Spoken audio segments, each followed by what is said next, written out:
সাবিত্রী রান্নাঘরে আপনাদের সবাইকে স্বাগত। আমার আজকের রেসিপি পালং পনির।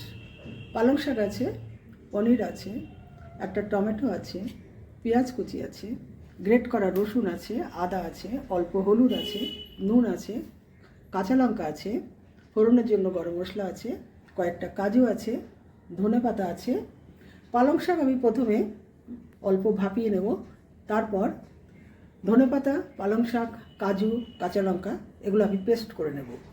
এটা সাদা তেলে হবে। গরম মশলা ফোড়ন করছি, পেঁয়াজ কুচি দিচ্ছি,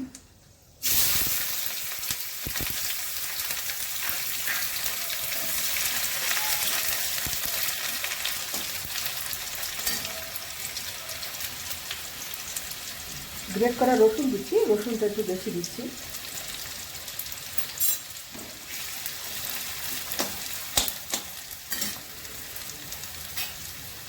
আদা দিচ্ছি গ্রেট করা,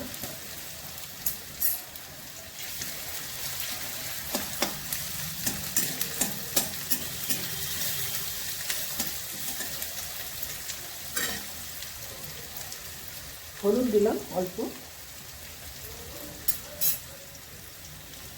নুন দিয়ে দিলাম,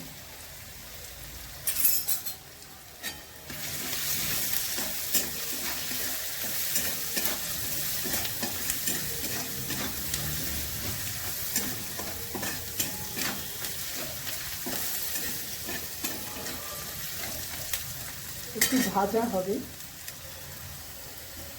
পেঁয়াজ ভাজা হয়ে গেছে, এবার আমি ভাপানো পালং শাকটা ভাপিয়ে নিয়েছিলাম, ভাপানো পালং শাক, কাজু, কাঁচা লঙ্কা এগুলো আমি একসঙ্গে পেস্ট করে দিয়েছি, পেস্টটা দিয়ে দিচ্ছি।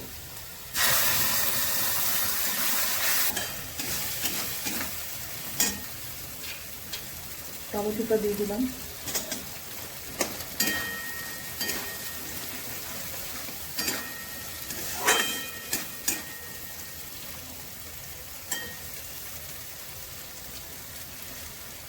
এবার আমি পনিরগুলো দিয়ে দেবো। পনির আমি কাঁচাই রেখেছি, পালং পনিরে আমি কাঁচা পনির দিই, এতে দেখতেও ভালো লাগে।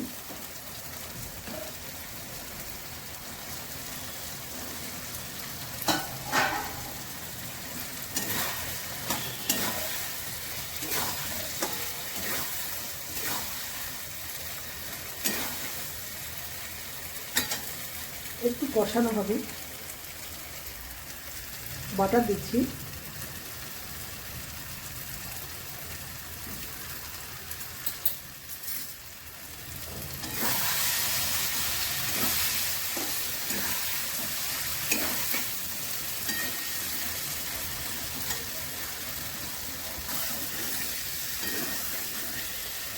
অল্প জল দিচ্ছি,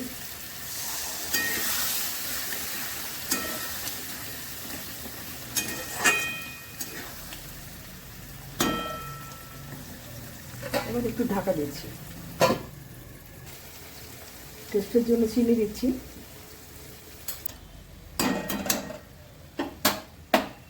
রেসিপিটা আমার হয়ে গেছে। যদি ভালো লেগে থাকে অবশ্যই সাবস্ক্রাইব করবেন, লাইক শেয়ার কমেন্ট করবেন, আমার ফেসবুক পেজটাকে ফলো করবেন। আপনারা সুস্থ থাকুন, ভালো থাকুন।